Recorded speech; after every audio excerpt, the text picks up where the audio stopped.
गृह मंत्री अमित शाह के बीते दिनों अंबेडकर पर राज्यसभा में भाषण के बाद से सियासी घमासान लगातार जारी है और इसी कड़ी में रीवा में आपको बता दूं कि एनएसयूआई ने बीजेपी के खिलाफ अनोखे तरीके से मोर्चा खोला है। एनएसयूआई ने जिला अध्यक्ष पंकज उपाध्याय के नेतृत्व में गृह मंत्री शाह और बीजेपी की सद्बुद्धि के लिए यज्ञ का आयोजन किया गया, जिसका अध्यक्ष पंकज उपाध्याय ने ही किया है। और साथ ही उन्होंने कहा है कि शायद गृह मंत्री जी भूल गए हैं कि वे गृह मंत्री अंबेडकर जी के निर्मित संविधान के कारण ही है। बीजेपी सरकार ने कहा था कि अगर हम पूर्ण बहुमत में आते हैं तो हम संविधान संशोधन करेंगे और गृह मंत्री ने जो कुछ अंबेडकर को लेकर कहा है वो ये दर्शाता है कि संविधान बदलने की शुरुआत है। पंकज उपाध्याय ने कहा है कि अगर गृह मंत्री जी माफी नहीं मांगते हैं तो एनएसयूआई बीजेपी सरकार के खिलाफ उग्र मोर्चा खोलेगी।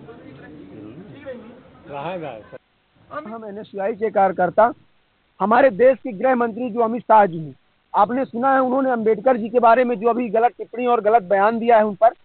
ये वही भारतीय जनता पार्टी के लोग हैं, ये वही भारतीय जनता पार्टी के जनप्रतिनिधि हैं जो चुनाव के समय हमारे जो स्वतंत्रता सेनानी थे, चाहे आपके नेहरू जी हों, चाहे इंदिरा गांधी जी हों, चाहे हमारे अंबेडकर जी हों, चाहे हमारे देश की प्रधानमंत्री इंदिरा गांधी जी रही हों, इन सबको ये चुनाव के समय बस ही केवल और केवल याद करते हैं। ये भारतीय जनता पार्टी के वो प्रतिनिधि हैं जो हमारे अंबेडकर जी का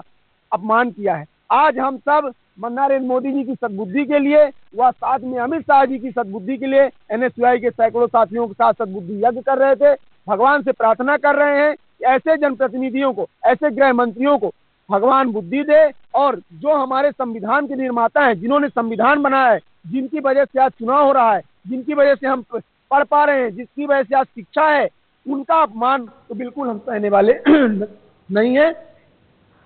चलिए बात करते हैं